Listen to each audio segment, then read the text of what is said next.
যদি তোমার মুখ বন্ধ না করো তাহলে আর খাবারের জন্য তোমার মুখ থাকবে না।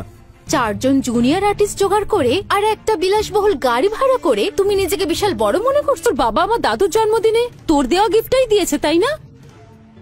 হ্যাঁ, এটা আমারই দেওয়া উপহার। তোমরা কি বলতে চাইছো? এই উপহারগুলো তোমাদের? এটা আমার উপহার।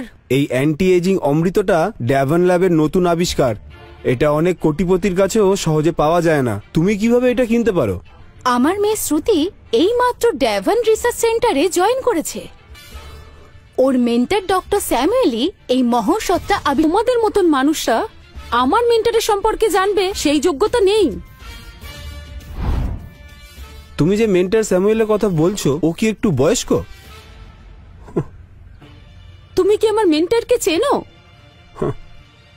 ও যা বলেছে তা বিশ্বাস করো না। ওই অমৃতটা আমি তৈরি করেছি। ও তোমাকে খুব ভালোভাবে ঠকাচ্ছে। এভাবে মিথ্যে কথা বলো না। ওর মানুষ করা ছেলের কাছ থেকে আর কি আশা করা যেতে পারে? ওর মতো একটা ছেলে মিথ্যে ছাড়া আর কি বা বলবে, এটা ওদের অভ্যাস।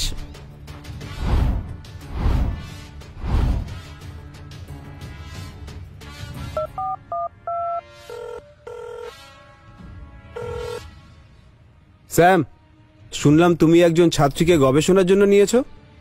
হ্যাঁ, কি হয়েছে মিস্টার অশোক? ওর নাম কি? ওর নাম শ্রুতি। ওই মেয়েটার আমাদের টিমে থাকার কোনো যোগ্যতা নেই। কি হচ্ছে এসব?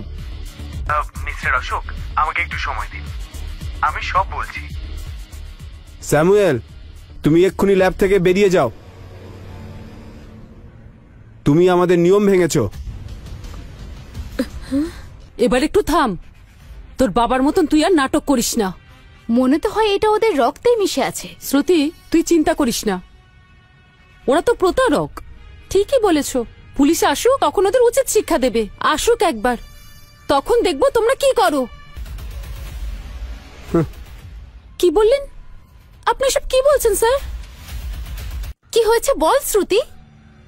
রিসার্চ সেন্টার থেকে আমাকে ফোন করেছিল যে ইন্টারভিউ বাতিল করে দিয়েছে। তুই এসব কি বলছিস শ্রুতি?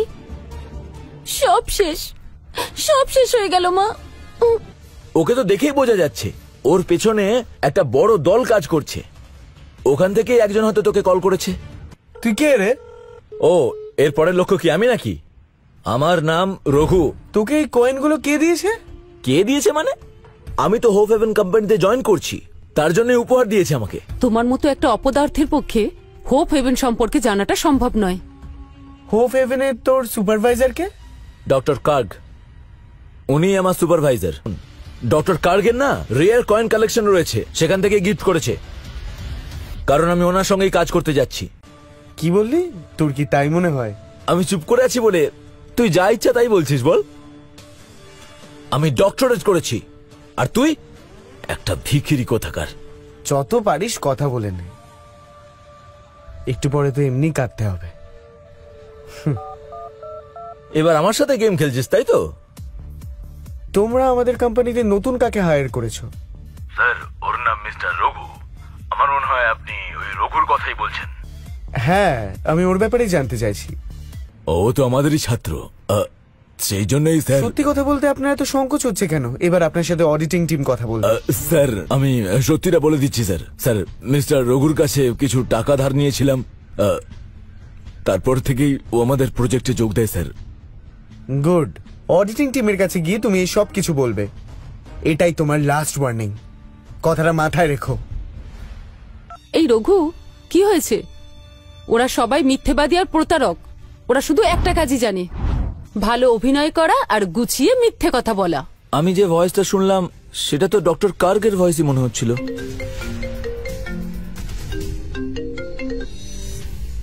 হ্যালো, এই রঘু, পাগল ছেলে কোথাকার। আমি তোর কত বড় উপকার করেছি দেখিসনি, আর তুই কিনা আমাকেই ফাঁসিয়ে দিলি। ফোন রাখ। সব শেষ হয়ে গেল, কি করি? কি হয়েছে রঘু? ডক্টর কার্গ আমাকে বের করে দিয়েছেন। কি বলছিস এসব? আমি কিন্তু তোমাদের কাউকেই ছাড়বো না। এই সব কিছু কিন্তু তোমাদের চোখের সামনেই হচ্ছে। ঠিক আছে, আমি বরং তোমাদের আরেকটা সুযোগ দিচ্ছি। ফোন করে জেনে নাও। ফোন করো এক্ষুনি ম্যানেজারকে।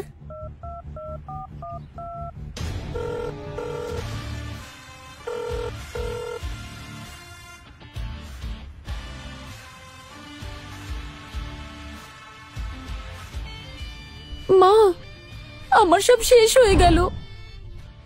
আমি স্যামুয়েলকে ফোন করেছিলাম, ম্যানেজার ফোন ধরে বলছে যে ওকে নাকি গ্রেপ্তার করা হয়েছে। কি কি বলছিস? ও মাগো, এসব কি বলছিস তুই? আমার সাথে তো এইচআর ডিপার্টমেন্টের ম্যানেজারের কথা হলো। এই কি ক্ষতি করেছিস আমার মেয়ের? আমি কিছু করিনি, তোমার মেয়ে তার মেন্টরের সাথে মিলে যা যা করেছে আমি শুধু সেটাই বলেছি। আরেকটা কথা বললে তোকে খুন করে ফেলবো। কি করব আমি? এবার সব শেষ হয়ে গেল। সত্যি সব শেষ হয়ে গেল। কি হলো এসব? এই কোথায় যাচ্ছ তোমরা? এখানে দাঁড়াও। ভেতরে আয়। এ আমার দাদা শিবকে কে বিরক্ত করেছে? হ্যাঁ প্রথমে ওদেরকে বাইরে বার করে দাও। আয় তোরা, আমিও প্রথম থেকে লক্ষ্য করছি তোরা সবাই কি একই টিমে আছিস নাকি? ওরা কিছুক্ষণ খেলা করবে তাই ছেড়ে দিয়েছিলাম। এবার আমার সময়। ওয়াও, তুমি কি আমাকে বলবে? এত কথা বলছো। তুই জানিস আমার ছেলে বিদেশ থেকে পড়াশোনা করে এসেছে, এখানে এসে স্কাই কর্পের সঙ্গে ব্যবসা শুরু করতে চলেছে। মা, তুমি আবার ওদেরকে কি এক্সপ্লেন করতে যাচ্ছ? তোর কথা শুনে মনে হচ্ছে যেন মিলার তোর সব কথা শুনবে। ও, মিলারকেও কি তুমি আগে থেকে চেনো নাকি? কিছুটা চিনি।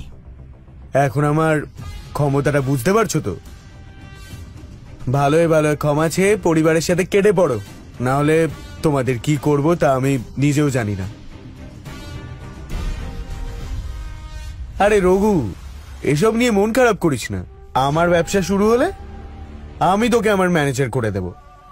এই শ্রুতি, একটা ইন্টারন্যাশনাল ইউনিভার্সিটিতে আমি তোর সিটের ব্যবস্থা করে দেব, তুই সেখানেই পড়াশোনা করিস। অনেক থ্যাংক ইউ দাদা। দাদা অনেক ধন্যবাদ রে। এই ভিখারিগুলোকে ভয় পাওয়ার আর কোনো দরকার নেই। আচ্ছা মিসেস শিবা, কেন জানি না আমার মনে হচ্ছে তোমার বিজনেস শুরুই হবে না। কি বলছিস এসব? আমার বাবার সাথে ঝামেলা করার পরেও আমি কি তোর প্রজেক্ট অ্যাপ্রুভ করব? কি বললি? আরেকটা নাটক শুরু করেছে। দেখো, এই গিফটটা মিলারের কাছ থেকে এসেছে। এটা তোমার মতো নিচু জাতের কুকুরদের জন্য নয়, বুঝতে পেরেছো? আর ইউ শিওর মিলার সব সামলে নেবে? হ্যাঁ একদম। আমার দাদুর জন্য আমি ওনার কাছ থেকে এটা নিয়ে এসেছি। একটা কথা শোন, নির্লজ্জের মতো তো মিথ্যে বলিস। খালি হাতে এসে আবার কথা বলছে। খালি হাতে? বাবা, তুমি ওদেরকে কিছু বলনি? আমি বলেছিলাম, কিন্তু ওরা কেউ বিশ্বাস করছে না। আচ্ছা, তাই তুমি আমার কাছে তখন সার্টিফিকেটটা চাইলে? তোদের মতো প্রতারকদের কে বিশ্বাস করবে? মা, সাবধানে কথা বলো। তোমাদের বাবা একজন স্কুল ড্রপ আউট, আর তোমরা তিনজন অ্যাপ্রেন্টিস হিসেবে কাজ করছো। তোমাদের সাথে আমি কি কথা বলবো? ঠিক বলেছিস, আমাদের সামনে দাঁড়িয়ে কথা বলার মতো যোগ্যতাও তো এদের নেই। রাঘব, আমার ওপর তোমার রাগের প্রতিশোধটাকে এইভাবে ভালো দিনে এসে নেবে তুমি? এইভাবে মিথ্যে টাকা জোগাড় করে সবার কাছে মিথ্যে কথা বলে নাটক করার কি প্রয়োজন ছিল? হ্যাঁ দেখো, এখানে অপমান সহ্য করতে আমরা আসিনি। বন্ধ করে এইসব। রাঘব, তোমার ছেলে মেয়েদের দিয়ে এক্ষুনি এখান থেকে চলে যাবে নাকি? যেতে বলছি, যা। যা। এবার আমরা সব বুঝতে পারছি বাবা, কেন তুমি এই বাড়ি থেকে বেরিয়ে যাওয়ার পর কেন এই বাড়ির দিকে আর ফিরেও তাকাওনি কোনোদিন। ও কি তাকাবে? আমরাই ওকে জায়গা দিইনি। এই বাবা, তুমি আমাদের জন্য অনেক কষ্ট করেছো। হ্যাঁ বাবা, আমাদের জন্য তুমি অনেক কষ্ট করেছো। হ্যাঁ বাবা, এদের সাথে আমরা আর কোনোদিনও কোনো সম্পর্ক রাখবো না। এই গিফটগুলো সব গাড়িতে তোল। বাবা চলো। এই থামো তোমরা, চোরেরা। এই উপহারগুলো কে নিয়ে যাবে? চুপচাপ এখানে রেখে চলে যাও।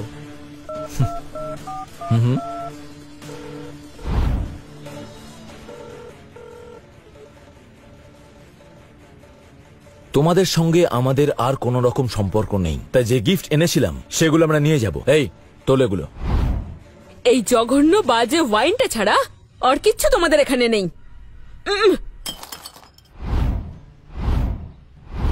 এই শোটি সম্পূর্ণ বিনামূল্যে দেখার জন্য এখনই কুকু টিভি অ্যাপ ডাউনলোড করুন।